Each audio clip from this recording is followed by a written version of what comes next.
and welcome to another episode of You Had Me at Eat. I'm Erica. And I'm Jules. And we are alive. We took a slight break. Some of us had a little mentee bee. Some of us had just slight mental breakdowns. It's cool. I won't name names. We're back.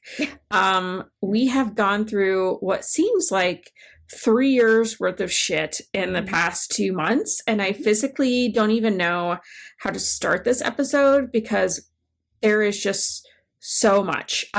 Where we left off, dear listener. I don't even remember where we left off. You and Patrick were baking bread and everything was fantastic and life was good. Oh, right. So Jules, what it felt like. I don't know what that felt like either. So Jules sent me a message that's like, here are the things we're covering today. And it's like death, illness, sourdough, pussies, bread machine, Thanksgiving. And I'm like, okay, all this does make sense. But it was just like such a great list of like, wow, we have a lot to catch up on. And there's some really random things on here. If you follow us, you probably know at least some of those. At least half of this. There's some context for that. It's not. There are. But yeah, we do have a few things to cover, but we apologize for being absent. I don't. You know what? I don't apologize. I don't care. I say if we're going to have some mental breakdowns, I'm going to take as much time off as I want. And I'm pretty sure that every listener here will say, go girl, you get your mental health back. Right. And it's not there yet, but we're working on it. I know, but I think it's important to say, like, not just skirt over the issue. Like, we each had a death in the family, and really significant, and it really affected us. And they were unexpected, and really tragic, and sad. And that happens to everybody. And, you know, it's taken a while for me to even say those words without breaking down. And I'm not going to cry today because I've cried every day since we probably recorded our last podcast. Yeah. Oh, yeah, totally. I absolutely have cried every day. And at least I'm sure, you know, you've been very public about what has happened in your life, and, you know, with the death of JoJo, and which, by the way, is a cat. And Jules is a human being, but I also want to say, like, it's okay to also grieve if you have pets, and especially if they're just like family, like he was to us. Like, I mean, you have full permission to grieve just as hard as you would a human. What I was just getting ready to say, like, I mean, I don't know, I've had pets all my life, and my dad's a veterinarian. Like, pets are hugely important in my life, and when, particularly with this, I felt, you know, their passings at various ones that I've had in my life, like, really have hit me hard at different stages. But like this one, I hesitate to even use the word dog because she didn't feel like a dog to me. Like, and when she died, like, I lost it. Like, it was horrible. Like, I was pregnant, and I remember my mom, like, actually saying to me, you have to pull yourself together because you have another life that you have to take care of. Because I was ready to throw myself off a bridge. Like, it was, you know, you can feel those feels as deeply as any other feel. And I was right there with you with JoJo. Like, it's hard. It's really hard. And the problem was, at the same time you were going through that, I was also going through a death in my family. And so it was like really hard for us to be there for each other because it was hard to, you know, talk about it. And I wasn't there for Jules at all. I wasn't there for any of my friends the past 2 months because I have literally been on the road like every single day since we recorded our last podcast. So I had like 2 days home, and thank God he decided to throw a massive saddle thrombosis and fucking die when I was home, or else I would have Yeah, been, maybe I would have been, it would have not been great. right. So I'm thankful that he did that. But like, I haven't been around emotionally for anyone since then. Right. And I haven't been around physically. So Right. now that I'm home and I'm around emotionally, it just feels like things are hitting all over again. Yeah. And I feel like I can't be there for other people until I've dealt with my own shit. Well, And so that's been hard because I feel like a bad friend, you know, but also like we're all kind of going through it. You can't. But the only thing that I'll say about what I have gone through on the personal death in my family, because the only reason why I'm saying it now is I think it's important to be said, is that I have a very, very, very, very close loved one who took his life. And it has been devastating for our family. And I will just say to any of the listeners, if you have anyone in your life who is, has mental health issues, you have to take them very, very seriously. Not that our family didn't, but like you have to go to whatever lengths you have to go to make sure that, you've tried to get them the help that they need. And then, if that means that you have to get therapy yourself in order to support them, and certainly after something horrible like this happens, you have to do it, because mental health is not something that is well understood in our society. It's not taken seriously enough. And, it is what it is, but it's a horrible tragedy when something like that, which you look at, you feel like it could be avoided, right? But it's an illness, just like breaking your leg or cancer or whatever, then it has to be treated that way. And right now I'm going through another one because my poor sweet nephew has been in the ICU in a hospital for a week and a half now. And so I've been out of town trying to support my brother with all of that. So it's just been like, and then you go, oh, I have a job. I have other people who are relying upon me too. And Thanksgiving is coming. And honestly, like, let's be real. This happened at one of the most anxiety ridden times in our lives. And so there's just been chronic underlying anxiety for months leading up to the election, because we're all very concerned as someone who are big advocates for healthcare. We had a lot of concern going into the election, and even more concern after. It's not been alleviated.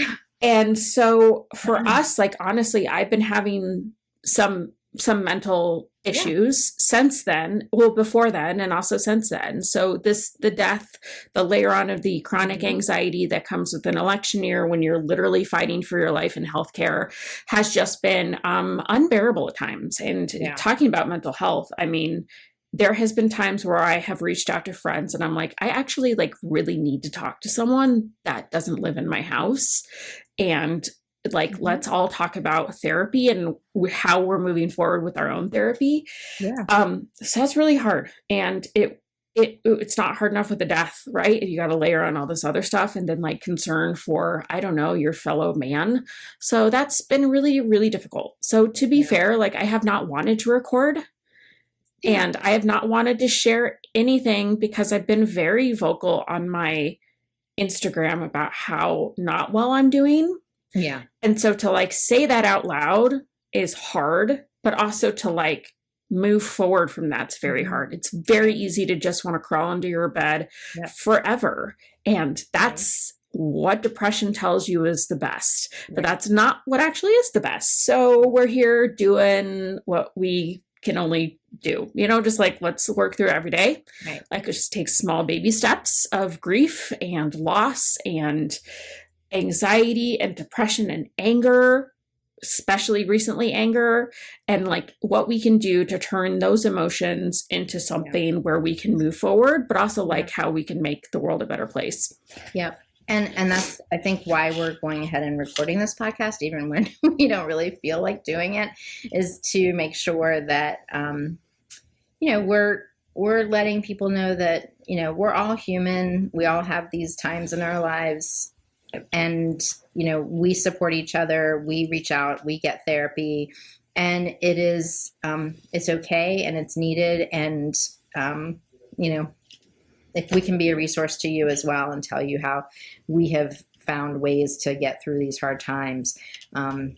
But, Thanksgiving coming up, I think it's especially important for the gluten-free community for us to be there and supporting our community, our loved ones, and compatriots and gluten-free. So we're here, and we're going to talk about that a little bit today as well, and give you some more resources and tell you how we deal with Thanksgiving, the food holiday of our year. I don't. Anxiety that comes with that. Yeah. If it wasn't hard enough, let's throw in the holidays and families with mixed political backgrounds. And so I'm just going to remove myself from holidays this year, which, by the way, is an option. Just to lay it out there. Make your own turkey, make your own pumpkin pie, sit by yourself, enjoy the holidays. It's going to be amazing. In my Thanksgiving ebook, which is this huge, like 90-page ebook, and granted, 49 not of those pages, but more than that of those pages, there's 49 recipes. What's the rest of it? It's how the heck to deal with Thanksgiving. And part of it is you may just want to be by yourself or just have you and one other person or whatever. And how do you make these recipes small? And what do you do with leftovers? And, how do you embrace that idea? Because maybe that's what's right for you this year. And that's totally fine. And it might be because you're new to gluten-free. It might be because of your politics. It might be because you're not in the mood. And it's totally fine. Yeah. And you really, especially this year, self-care is just really important because we've all been through a lot. Even if your guy won the election, I venture to say that you have stress because there are people in your life who you have either alienated or they've alienated you, or there's stress in your family, or you don't want to talk about something or they want to talk about it or whatever. We all are in our little silos to a certain extent, but you're not exclusively in your silo. Like there's a guy in my neighborhood right down the street who flies all of these flags that are so obnoxious. Like if it was just, saying whose candidate was or whatever, that's fine. But he says all of these cuss words on his flag. He says like all of these other things on his flags. Whatever. He has banners across his driveway. He has things in the grass. He has lights. Dude, we get it. It's impressive. In your face. Like, why do you have to be that way? Like, just say who your guy is. Like, but so there is always this stress, right? And so if you don't want to be around other people at Thanksgiving for whatever reason, there are ways to manage it. And when you layer in dietary restrictions like gluten-free and other things, that just makes it even harder. So it's okay if you don't feel like it. And I have lots of ideas for making your Thanksgiving smaller. And I think Friendsgiving this year is going to be bigger than ever. So important. Because families, they say friends are the family you choose. They say that for a reason. And this year, probably more than ever. For real. There's been so much tension this year. And I hope people do come back together and find their common denominator in their families. But some people won't. Some people are a lost cause. And I'm not going to name names, but they don't listen to the podcast anyway. That's right. But in the name of hope, I hope that most families don't completely separate over this. Of course. But, this year might just be too raw. So if you're looking for some of those, let your emotions be raw, not the turkey. Ew. That's what they all say. Don't put stuffing in your turkey. Anyway, that's a famous phrase too. I forgot. That's what they say. That's what they say. Oh my God. Some of those tips though. In my Thanksgiving ebook. Before we get into any of this, may I just say, on the like second to last podcast that we did, we had like made a joke that I was going to go to South by Southwest. Jesus Christ. I was going to Supply Side West. Oh, right. On Halloween, and there was a right. bet that that we would dress up, and I said that I was going to dress up as Taylor Swift, but I bet my CEO wouldn't. And since she listens, she was like, well, challenge accepted. And she dressed up, and we were two different eras of Taylor Swift, and it was magnificent. That's awesome. And it was the worst expo I had ever been to. Yeah. It was so boring, so brutal, so lame. We got maybe like 3 smiles, and one person wanted to take a picture.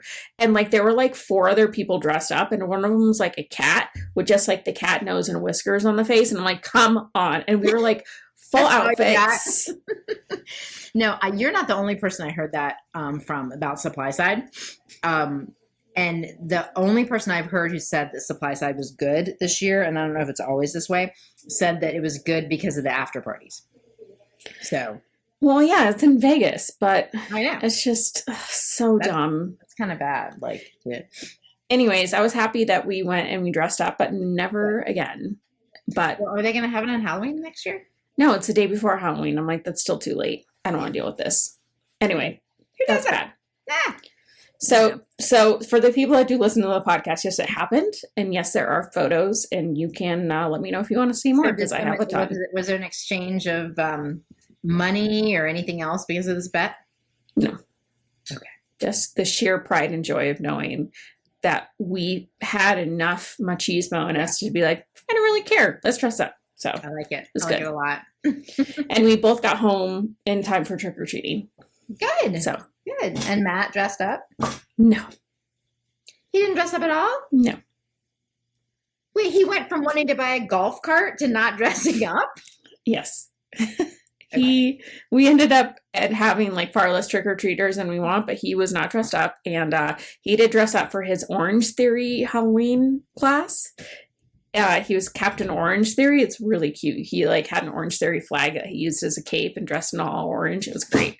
Other than that, he did not dress up. So I think we're going to save the Doom buggy idea that we had with the golf cart for next year. Okay. 2025. Well, you have to invite my daughter because she is officially obsessed with golf carts. So it's such an Arizona thing. She was obsessed with golf carts ever since she's been like 12 or something like that. So. She picked the right state to be in. You've seen her Instagram, right? Yes. Still, what it says about golf carts on it. So weird. Yeah. Yeah, well, weird in a very endearing way. So you have to talk about, are we on to moving on to sourdough and how the myth that won't die? Yeah, you saw I reposted that video that I shot where I was like, hey, science, sourdough is not gluten-free. Yeah, go figure. Yeah, I love that. So for those of you who haven't seen, once again, there is a lovely brand out there that is saying that their sourdough, 100% gluten sourdough. In fact, it includes extra gluten in the ingredients, that they're saying that it's gluten friendly. And they even say it's good for celiacs. Love that. Your doctor recommended sourdough, that it is somehow rendered gluten-free due to fermentation and overnight like magic. And Trisha Thompson from Gluten Free Watchdog tested the loaf, not that anyone's surprised. And as a friendly reminder, less than 20 parts per million is considered safe for celiacs. And this loaf was over, 140,000 million? Love that for you. Yeah, I think you should definitely be getting more and more people sick by spreading that word. I think that's just like the science behind it isn't there, but it's like just a perpetual myth that won't die. That one, if you have a gluten-containing sourdough starter but use gluten-free flour, that's safe. It's not safe. That is on every single gluten-free sourdough Facebook group. Dear God, almost once a week, you can just see, it's like, I have a gluten-containing starter. I just want to make sure that I can make gluten-free sourdough out of it. It's like, sure. No, you're an idiot. And I say that lovingly, but stop it. You know what? You're a better person than I am for going onto those Facebook groups to begin with. Like, I think I would just go like, Yeah, it's bad. Spend any time on those groups. Yeah, it's bad, but like also thankfully there's like some smart people in there. And I try not to really delve deep into Facebook groups, as you know, my existential dread that comes with being in Facebook groups. But for me, it's that myth, and then the myth that sourdough cures any gluten, so gluten-containing sourdough is safe for people with celiac disease, and then also like that's like the eating sourdough in Italy is different than the U.S. Oh. And like, again, it's not, Oh, yeah, no wheat is European different in the wheat U.S. different. Love that. Yeah. The whole thing is like that there's some fairy dust out there somewhere that people believe in that makes it all comes down to people believe what they want to believe, right? And that's Yeah, and to get it, like, if I didn't know about fermentation, I would be like, wait, I don't get it. This is made like I understand it's the lack of knowledge when it comes to these kind of things, but it's like, but that's your job now, is to become educated like with this disease and stop believing in fairy dust magic. So if like it's not also, I'm just tired of telling this story. I'm tired of it because it's just not gonna. Like, it's not dead. How many more people go gluten free, right? So I think we're going to be stuck telling this story in perpetuity forever. Great. Yeah. Cool. Forever and ever. Amen. I love this story. Today I posted about this piercing studio that's next to the coffee shop that we go to, and it came out today and there was a sign that said gluten-free piercings available, and I'm like, I'm gonna lose my ever-loving shit right now. I'm like, I hate it so much. This was not funny 10 years ago when people were doing this. It's not funny now. Why is this all coming back around? It just felt very like, is it 10 years ago again? Because people think that this shit's funny and it's not. And then people are on my Instagram being like, it's just a joke. I'm like, but it's also not a joke. Like, it's stupid. It's not even funny. Like, it's like the people that are like, oh, that guy's super racist, but I mean, it was a joke. And I'm like, yeah, but it's like not, it's all rooted in something that you think is like the truth, right? Well, and then you see where it goes and why it's not funny. Like, you and I are like not personally offended by it, but it's like what happens is that then people take that kind of stuff and they roll with it, and they think that you and I being gluten-free, or any of these other people who go to a Thanksgiving dinner and like, I'm sorry, I can't have that because I'm gluten-free. They think they're just being woke or whatever, and that they're just on some bandwagon and they're asking for gluten-free piercing now, right? And they're being ridiculous. And that's why next on our list, pussies. Stop being a pussy, Jules. I wonder if this is going to actually make this an explicit episode. Okay, if we say it didn't make it explicit when the person posted that on my YouTube. Oh, that's messed up. So I posted a video of how to make gluten-free pull-apart rolls for Thanksgiving on YouTube. Like the best recipe ever. It's pretty innocuous. I'm like, hey, here's how to make gluten-free pull-apart rolls for Thanksgiving. La la la la la. And the very first comment is, we eat gluten in our house because we're not pussies. I'm like, oh. Okay. First of all, you should be so lucky to be a vagina, you piece of shit. I hate that. I'm like, okay, well, don't be a dick because nobody wants to be a penis. Anyway, it's just so, I hate that that's like their comeback. And I'm like, vaginas are strong. Yeah, I know. You don't even know. Anyway, so I hate that. How that even happened, how that turned into that. But so anyway, I started laughing out loud. Like, first of all, I'm in the hospital lobby when I read this. I'm in my little corner and I'm laughing. I'm like, people probably think I'm loony or something. And then I just sat there and I thought about it. I was like, why did you even see my video? Why are you watching gluten-free videos? Like, none of this makes any sense. But so then I put it on Instagram and I was like, anybody got a good response for this or whatever? And it was just, that made me laugh even more because I loved seeing people's responses. And of course I didn't respond to this person. I was never going to engage with that person. And someone reported the comment. Good. Took it down. But anyway, I'm like, really, people? Really? But that's a commentary on where society is today, that people feel that they can just make some sort of comment like that behind the veil of social media. People are just really emboldened to be complete assholes. And to be fair to actual assholes, which do a lot of heavy lifting on the body, like I wish that there was a better word to just describe like the worst of the worst that are just now so lovingly emboldened just to spread the worst shit on the planet and just leave comments to be like, oh, okay. I'm like, you're right. I'm such a pussy for having a genetic autoimmune disease. Yeah. Oh, thank you so much for sharing that. Thank you so much for sharing this comment with me. I was unaware of that until you came in here and told me this. Yeah. Oh my God, I'm so lucky. Thank you so much. Please like and subscribe. I love your commentary. So it was funny because Jeff says, well, I wonder then if people who have like a peanut allergy, if they're just being pussies too because they are avoiding peanuts. Like, I wonder why no one's ever told them that. Oh my God, we should just be proactive and just be like, listen. This is where I am in the world right now. I'm just like, no, zero tolerance for this. It's just so ridiculous.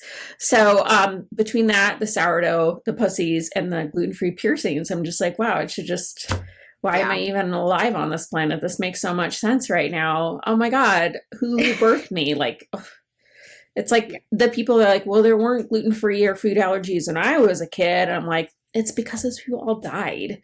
Like, we're pretty lucky right now. Like, Jesus Christ, but whatever. So, and then speaking of food allergies, I was just at the food allergy conference. And I met so many amazing new food allergy and gluten-free bloggers. And I'm just like, thank you for just like consistently not taking shit from people. Cause like, we didn't know how to deal with that as early stage bloggers. Mm-hmm. And I think they're doing so much better about it now. And I think like they really have good heads on their shoulders and they really like, I think they've got it, you know? Good. I think they are better at managing this stuff than us that we were just like, wait, what? And now, of course, we're like, ugh, gross humanity. But I think the younger people are better apt for understanding the internet and just that humanity goes there to perish. I guess they don't care. They're just kind of like, nah, whatever. People are jerks. Yeah, if they grew up with Snapchat in high school, that's like, that makes them pretty tough people. That's true. Oh, okay. So tell me about bread machines, Jules. You've been testing some really interesting ones. Yeah. So in between all of our meltdowns, you have been bread machine testing. Yeah. Well, in all fairness, I did get most of the testing done before this craziness started. I just didn't get a chance to share any of it. So I finally went back and I have that big post on gluten-free bread machine reviews. Yeah, the most comprehensive bread machine review post ever. Yeah, it's been a labor of love, that's for sure, over a course of many years. But I have what's been affectionately referred to in the corner of my kitchen as a graveyard of bread machines. Mm-hmm. And anyway, there are great bread machines out there. The problem is they're very expensive. Mm-hmm. And so there's been a clamor, if you will, for people have been asking me to find affordable bread machines for them. And so I went back and I retested the Cuisinart, which I had completely panned because it had a homemade setting and was able to program after multiple tries a homemade setting on the Cuisinart that actually worked pretty well. And the Cuisinart's like $167, $170 kind of machine. So it's a mid-range-ish machine. So it does a decent job on the homemade setting. So I went back and redid that review with the homemade program in there. But that being said, I also found this other bread machine that I really like for under $100, and you don't have to program it, but it does have a homemade setting on it, so you can program it. Now, what I haven't had time to do in all of this is to play with the program settings on it, but it's called the Vevor brand machine. They have a couple different machines, and so I only tested one, but I was really, really happy with it. It's not as great as like the Zojirushi that you can just rely on and count on, and every time it cranks out like solid, really good gluten-free loaves. But Is this which one is this? The 15-in-1 or the 19-in-1? the 15-in-1 is the one that I reviewed. And you can see in my gluten-free bread machines post, you can see the exact one that I reviewed. And there's also a coupon on my site that they've given me for my readers. So if you go to the link that we'll post in the liner notes here, then we'll drop that there and you can see it. But for $99 or $98 or whatever, and the coupon as well, you can get this machine. And it's a smaller machine than the Zojirushi. It's not as small as some of the other ones, but I'm happy with it because it takes up a smaller, footprint, has 2 windows on the top. It's got a gluten-free setting that works. It has a programmable homemade setting. It cooked the bread all the way through. It's not perfect. It's got like a 4-hour setting. So like the Zojirushi will cook your bread in 2 hours and something or other. So, there's some other things in there that you need to consider, but, just knowing that you need to, take that into consideration. A couple of the other things about it, it's got like a long loaf pan like the Zojirushi. It has 2 paddles like the Zojirushi. It's really powerful. And so it mixes really well. I just, for under $100, I just don't think you can go wrong with this machine. And so I was really excited to add the video review, which is now on YouTube, waiting for people to make pussy comments on it. And it's now also on my on my reviews post. So you can see the full review of the pros and the cons. There are cons, and there's a way that you have to use this machine to get it to work right. But I think I figured that out. So if you're looking for a great bread machine for under $100, this is my new pick. Very happy to say. So when you're using your bread Yeah. mix in this machine, Yes. what setting do you do? 2 pound. Okay. Is that what the setting is for most of what you use your bread for? Yeah. Okay. And I also did the darker crust because if you remember the Tefal that I used to travel with for all the shows that I loved, the Tefal machine would make a nice crusty crust on the outside of it, which I loved. I have not found a bread machine since the Tefal that actually makes a crusty loaf. Bread machines tend to make a soft loaf, like crust on it, like the Zojirushi. In part, I think because there's a lot of humidity in that small space and they just can't get crusty. This one got crusty. And there's a choice of like dark or light crust. I chose the dark crust, and it actually was like, crusty loaf on the outside, which I personally like. But if you didn't want that, you could choose the light crust, and or you could choose another machine. Like the Zojirushi has a very soft, like Wonder Bready kind of crust on it all the time. You can't get a crusty crust off that. But some people don't like a crusty crust, so there's nothing wrong or right about that. But it's just a feature. Man, I'm on their website. It's really interesting. They have a lot of other products, and I just see. They do. I did an outdoor gluten-free fest here in Baltimore a few weeks ago, and I borrowed a friend's tent to do the fest, and the tent was a Vevor tent. And I was like, wait, what? They have this like the fry machine at In-N-Out where they just put the whole potato in and then you do that big like a giant slot machine. They have one of those and it's like $160 and I'm like, do we need this? I know, right? I'm thinking about the holidays. Yeah. I'm totally meat grinder. Love it. I'm all in on this machine for the holidays. Okay. Like the Zojirushi, you can probably give that to your kids. Like it is a solid machine. It's going to last. It's great. Yeah. No idea the longevity of this machine. Yeah. No idea about any of that kind of stuff.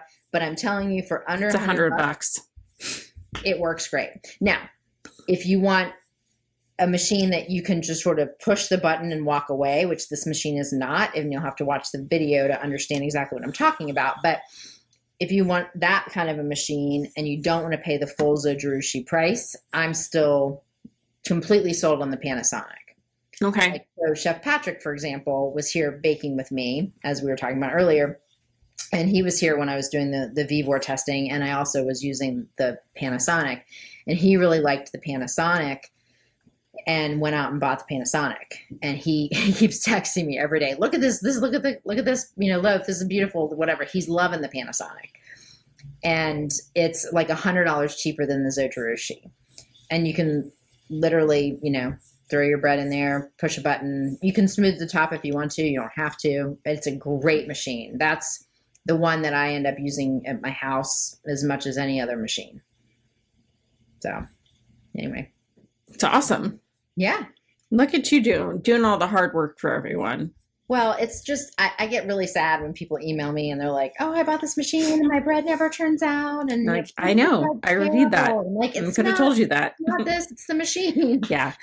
Or also, like, let's be fair. You have the best bread mix on the planet. So, like, you also have to buy the right mix. Like, there are so many gross bread mixes out there that honestly, I have used the Zoterushi on a really terrible bread mix, and it failed because it's a horrible bread mix. So you also have to be cognizant of it. And while I'm on the subject, may I say, for best bread mix, you are the winner of life for mixes. And so every year they have this amazing gluten-free buyer's guide. It's now called, it's from the Guided Buyer. And Jules on our we had Josh on our podcast. And this year Jules was nominated for many things. And she won in almost all of her categories. Jules swept it this year. She's the best blog. I don't even have this book yet, so this is like news to me. I'm very excited about this. Thank best you for gluten-free cutout cookie mix for the holidays. Just best flour. Yay! So important. Best flour. Truly is the best flour. Best cornbread mix. Also something that everyone needs for Thanksgiving. Best original cookie mix. So your cookie mix one for best cookies. Best cake mix, which I will absolutely agree. This is a cake we had for our wedding. That's right, we did. We made those cupcakes. So and then, of course, best bread mixes. Yes. Number one, Jules. So it's saying a lot, that it's like, okay, that's fine. We think it's the best, but also that other people have voted and other people are just like, I will never, once you use it, you'll never use another one again, which I think is just goes to the fact that it truly is the best bread mix. But with that, you still, you can bake it in a freaking thing in the oven, right? Like you can make it you can do anything with that bread mix. But if you want to use a bread machine, make sure you're reading and learning and getting the right one. Especially if you use other mixes that aren't GF Jules, because you're going to need a good machine. Yeah. Every recipe comes down to using good ingredients and good recipes, obviously. But if you're not using a good machine and you're not using good ingredients, your foundation. It's such a waste. I wasted so much money on bread mixes. Yeah. So much money. And just really terrible bread machines. So I'm very happy with my Zoterushi. That's the one that I'll always recommend. I know it's expensive, but for us, it's like, you got to make that commitment, right? To yourself, be like, listen, I will use this and I will make bread. And then it's like, okay, well, this is totally worth it. Yeah. Well, and that's what I said to people. They're always like, well, which one should I buy? I'm like, I can't make that decision for you because I don't know what your lifestyle is, and I don't know what your budget is. And if you're going to bake bread once a week in your bread machine, it's totally worth the investment. But if it's not going to be something that you're going to use all the time, or you don't have a space for it, or you don't have the budget or whatever. So you've got to have space with the Zoterushi. It's a big mama. It's a mini oven. So that's part of the reason why it works so well. That's one of the reasons why I think a lot of the other smaller ones that I've been testing don't work. They don't even cook all the way through. I just think that the heating part of it isn't big enough. It's just a small little thing and it just doesn't work. So we really had to, we were rethinking our kitchen because we're planning on redoing it. Yeah. But I just replaced my 2 air fryers because I had a convection oven and an air fryer. The convection oven can also be an air fryer, but it only cooks certain things certain ways. So I got the Ninja Duo, and I'm not I love Ninja. I also got the Ninja Creamy to make ice cream. It's not going to be like a nightly thing kind of Yeah. thing, but it's cool when you get the right Yeah. recipe. But I got the Ninja Duo, which has the two different portions. So you can open all the full oven or just the top part of the oven. And one's a convection oven, one's a toaster oven. And we're liking it so far. It's not my favorite piece I've ever had, but we did have to combine having two large things into one other Right. large thing. Because you can only have so many things on your countertop. You've got to like just pick what is most important to you. And we use probably a toaster oven or an air fryer every day. So that's going to be the one that hangs out. And then Zozurushi goes in the closet with the Ninja Creamy to make ice cream, Yeah. our rice maker, like all those other things. So got to Yeah, make that's that why I personal have decision. that Cuisinart combination air fryer toaster oven, because we only had so much space. And so that's our toaster oven. And then we have the air fryer feature on it. Mm-hmm. And, you know, that's, you have to make decisions. You don't have most people don't have, unlimited kitchen countertop. I would love unlimited kitchen countertop space. I would have so many things plugged in. It would be great. I know. Just get from one appliance to the other. Yeah. Yeah. It would be great. But yeah, the Zojirushi is not fitting on anyone's counter. No. With a permanent spot. I mean, Unless honestly, we have the Opal ice machine and it is just as heavy as the Zozurushi. And I'm I like, know. okay, that we use every day. But you do. You use it multiple times a day. Mhm. And that's not what you're going to do with a bread machine. So that's just part of what you have to figure out. I mean, the Zojirushi is a monster, but it might be worth it depending on Yeah. your lifestyle. Anyway, check out all the reviews at the review post. And if you're just looking at like, how do you use a bread machine or what recipes can I use or whatever, I also have a separate post just on that, like on how to use bread machines and for gluten-free and, bread machine tips, and also just baking gluten-free bread tips, and like all of that stuff is just additional resources that are all free on the website. So just type that in at gfjules.com. Love it. Yeah. Yep. Okay. So pivoting to Thanksgiving. Yeah. Jules, I'm a mess. I don't know if I'm going to have Thanksgiving. We haven't made a final decision yet. I haven't either. Christmas, honestly. I haven't had time to think about it. Like, I got a turkey 2 months ago and put it in my freezer because it was one of those deals on Butcher Box. And then when it delivered, I'm like, oh my God, who bought a turkey? And I'm like, oh, I'm the worst person. Like past Erica is just thinks so highly of future Erica, and future Erica is always disappointed in herself. So now I have a turkey and I'm like, why did I even need a turkey? That was very silly. So now I have a turkey. how large is this turkey? Like not small, but like how not many big. people- How many people would eat this turkey? I mean, I don't know. How many people would it serve at Thanksgiving? A shit ton, a metric shit ton of people. No, I think it's like one of their smaller turkeys. I think it's like less than 10 pounds. But still, I mean, like that's a lot for two people. So, That's a lot of turkey. I also really we love freezing turkey. We love doing turkey pot pie for later. So we like having leftovers, but probably not this much leftovers. You're lucky you got enough freezer space. I only have one I didn't. small freezer. I didn't. I have a chest freezer and a freezer, and I had to throw things out. Oh, geez. Okay. I have so many regrets in life, Jules, and this is just one of them. I would put the turkey on the low end of those regrets. I think you can just Honestly, move yeah. past that in your next therapy session. And then I bought a turkey and I didn't need it. And now it's just in my freezer. So I don't know what we're doing. So now I have to find a way to use this turkey, but I think we'll probably end up making it for something. The only two things I need to make, one, the turkey, the actual physical turkey, so I can get it out of my freezer and use the freezer for other things. And two is my turkey cake. Oh, you have to make your turkey. My annual fondant turkey cake. Mm-hmm. It's the only thing I have to do. Pictures of the turkey bread that Haley's been making the last couple of years. She uses my bread mix and she shapes it into the shape of a turkey. Yes, it's so freaking cute. Yes. It's so cute. It's really cute. I know. Anyway, yeah. So that's kind of a fun thing to do. But one of the things that I just posted a video on this too. I'm sure I'll get comments, but it's how to make a homemade gluten-free pie crust and put it in the freezer. So you could be doing that right now for your pumpkin pies or your pecan pies, like, your one crust pies.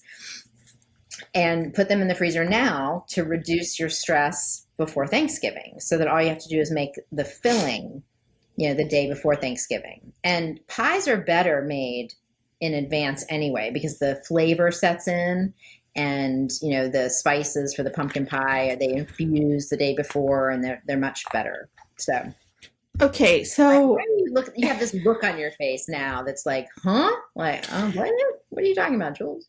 it's frozen, and then you take it out. Do you defrost it and then put in the filling and bake it? What you do is you do something called a blind bake, because it's frozen at this point. So you take it out and you let it thaw for like 15 minutes or whatever, and then you put beans or rice or pie weights or something on it, and you partially bake it. So par bake it, okay. And then you finish the bake, yeah.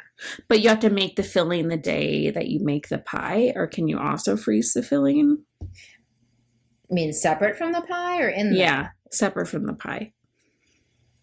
I suppose that would be theoretically possible. I would say you could maybe refrigerate the filling. Okay.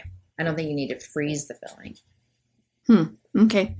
I'm not good at pies, so thank you for answering my questions. Well, check out the video and then you'll see what I'm talking about. No, I understand now. I know what blind bake and par baking is. I watched the Great British Baking Show. Mm-hmm. So I won't be doing any of that, but thank you. My favorite audio is true so for anytime Jules is like, I'm going to make something. No, thanks. It is. That's a no. Easy, and they're so much better than those like frozen pies that you get in the store. Oh no, those are horrific. Yeah. Those are very bad. This is the kind of thing, like, I get so sad on behalf of other people who think that like those frozen pie shells or whatever, the gluten-free pie shells are where it's at, because that's I liked Ray's gluten-free for what they are. Mm-hmm. And I'll give it to them. Cats are horrific. It's just not good at all, even though they're individual servings. And sometimes I'm just that desperate. The pumpkin pie is very, very bad. The apple pie is okay, but nothing I would want to bake. And I love making pie myself, but I will probably not be doing it this year. Although, wait, maybe I will, because I think I have some leftover peach pie filling from. I love that peach pie. Yes. Filling. Yeah. You should totally do it. I mean, it's not very Christmassy, but I don't really care, or Thanksgiving or whatever. Well, who cares? It's a pie. More like warming spices spice into it. Pumpkin spice peach. Gross. Sure, why not? So I'll be doing that. What else should we be making? So yeah, I would do that in advance. I have instructions for how to do the pull apart rolls in advance as well. But if you watch my video that I just put up, I went ahead and put it on Instagram. I was sending people over to YouTube to watch it, but then I was like, I'll put it on Instagram. But you can also see it like from the pull apart rolls recipe if you want to. You'll see how fast that recipe is to make, and they're so much better, like just fresh out of the oven anyway. Are they have yeast in them? Are they yeasted? They have yeast in them, okay. But I have another recipe on the website for yeast-free dinner rolls if people are yeast-free. And then, of course, there's always biscuits. People love biscuits. And I have 3 great biscuit recipes on my website biscuits are always yeast-free. So that's easy enough to do. And then you could do bread sticks, or you could just do baguettes, or any other kind of bread that's really super easy. Something nice about the baguettes, which you could use the bread mix for, is that that's so easy. You just throw it in a bowl, mix it up with the oil and water, and you just literally shape it, because it doesn't even need a pan. Bake the 2 baguettes out, so easy, and then it's just you slice them. So it's not hard to do. No, it's not hard to do as a bread for dinner, and people love it. What I just encourage people to do, especially with the breads and the pies, because they're not difficult to do, but people think that they're difficult to do. Mm-hmm. So I tell people, do it this week and or next week as a dry run. It's great because you get to eat it now, right? And you get to share it, but it'll make you so much less stressed before Thanksgiving to know, oh, baguettes, I just made those. I know how to make those. Those are easy. It'll be perfect. Or I know how to make that dinner roll recipe because I've already made it. Or I made pies last week. It was so much easier than I thought. I'll make pies. So if you're doing it for the first time on the day before Thanksgiving, you're going to be very stressed about it. I promise you, you're going to be stressed. It'll probably work out fine, but you're going to be stressed. And the whole idea about Thanksgiving is why be more stressed than you have to be? Yeah. So, okay, but if we're going to order your product and get it in time for Thanksgiving, when is the last day? Like now? I don't know when the last day is. I mean, it obviously depends on where you live. We ship from Baltimore. So the closer you live on the East Coast, you can probably order, I would say next Monday would be the 25th would be like, wouldn't order after that. But if you live on the West Coast, I don't know, you might not want to order after this like Friday, this 22nd. Just the fact that you just whip those days out of your head is wild to me. I'm like, wait, I'm literally looking at my computer like, what day is it today? Yeah. Oh, no, like, physically, not even the date, just like, is today Saturday? I have no idea what is going on. Believe me, like a couple days ago, I did not know what day it was, and I would not know what day those were, except it's my birthday. So don't give me any more credit than you have to. I literally would not know because I didn't know it was November until someone told me. So I've lost 2 months of my life. See the beginning of this podcast. Yeah. So checks out. Checks out. Anyway, so yeah, and I'm sure when we ship, you get your product within 2 to 3 business days, but I just wouldn't want the stress of you not getting it. You know what I'm saying? Like that's what I worry about for people. And then again, like you should be trying this stuff now and making it now. Mm-hmm. So if you think I'm going to make the bread for Thanksgiving, order 2 mixes. So you can make one now and make one for Thanksgiving so that you're like, oh, I know that that's great and it's not a problem. And it only takes me 10 minutes to make it. And, so that you can factor that in to what you're doing. That's all. It's literally Thanksgiving should be about the people you're spending it with, not about the stress that it takes to make the food. So, but it always is. So honestly, just try hard because it's always going to turn out to be stressful regardless of what you do. But, I know. So this is why I try to have, and in the Thanksgiving ebook, I have like the countdowns. Like if it's 6 weeks ahead, smart. This is what you should do. 3 weeks ahead, 2 weeks ahead, 1 week ahead, 3 days ahead. Like so that it helps you picture these are the things that I need to be getting done. But you're right. Like if you're ordering ingredients, my flour or mixes or anything else that you need to be ordering off the internet, then you need to be doing that now. And my products are available on Amazon as well. So sometimes people find that they get their shipments faster through Prime, but sometimes not. It just depends. Because sometimes I go on Amazon and I look at my own products and they're like, yeah, it'll be delivered, 2 weeks from now. I'm like, why? Like, not we supply Amazon. Why do you have it? So it's very weird. It's so weird. But anyway, so yeah, I'm all about preparation so that you reduce your stress.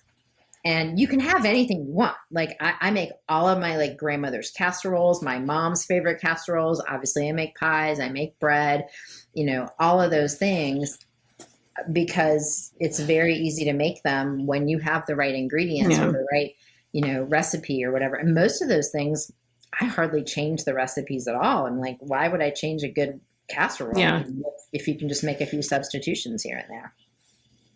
Yeah. Oh man, I just have to make it. I just have to pull the plug. Pull the plug? I just have to pull the... Please don't pull the plug. Pull the plug. What a depressing episode. I have to pull the trigger. Well, it's also depressing on what I'm going to do. I have to make a decision on what I'm going to do because I need to decide. I need to decide my menu now. So I'm less panicked the day before going. What is your favorite side dish for Thanksgiving? Potatoes. Which potatoes? I don't care. I'll make instant potatoes as long as it's a potato. White potato. Mm-hmm. And then I really like making my own cranberry sauce. Yeah. The one with the blood orange zest in it. And then I really like No, I think that's it. That's all I like, potatoes and cranberry You know sauce. what I do? I put the cranberry sauce on top of the white potatoes. I don't No, like gravy. we're out. So, I'm out. yeah. So I don't know what I want. I think I want to do something. I always like, oh, I want to do something fun. And then I always like that was too much for me to do. Intentional Foods, that top 9 free bakery Yeah, restaurant, love is them. doing a pre-made Thanksgiving to buy. And I'm like, do I just do that? Except you have a turkey. I mean, that turkey will have to be used. I really need to figure out what I'm going to do with that. Maybe you could take your turkey to Intentional Foods. Like, can you make Have this? them Because make it for clearly you. I'm not doing anything with it. I have made mistakes. They are doing ham, like a full ham that you can get. I'm like, dang, you guys, like, I know. Well, it's an animal. I'm so sorry, but like their mashed potatoes and their whatever, like that's always so good. And I love getting their kale salad, mostly just because I like getting a giant version of their kale salad. So I don't know. I do have to make a decision because I should probably think about what I need to do soon. Yeah. And think about ordering the 5 pounds of fondant that I'll need to decorate the turkey. Yeah. Yeah, you're going to need to get that pretty soon. I love that tub. Thankfully, it's at Michael's. So the gluten-free fondant is at Michael's and it's at the cake decorating store. So I have brand plenty is of it? Is it places. Wilton or what brand is it? It's Satin Ice. I don't Satin use Ice. Wilton. Oh, yeah, Satin Ice. Yeah.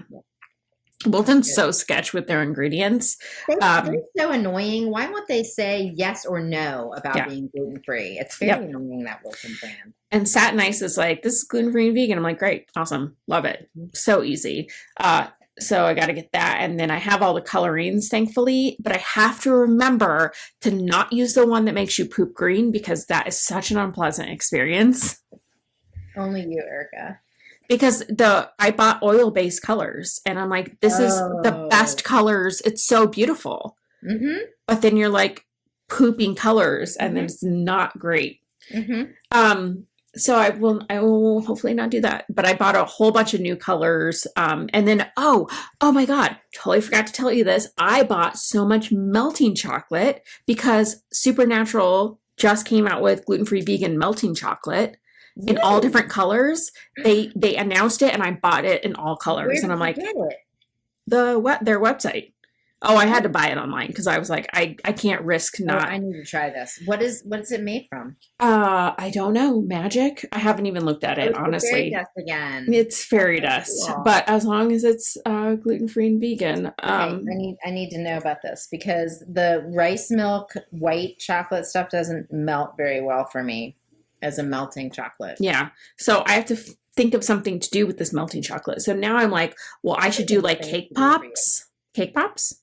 Yeah, that's the first thing that people always think of. But you could also dip pretzels in the melting chocolate. And then do sprinkles on top of the pretzels. Reindeer heads with those. I love that for Christmas.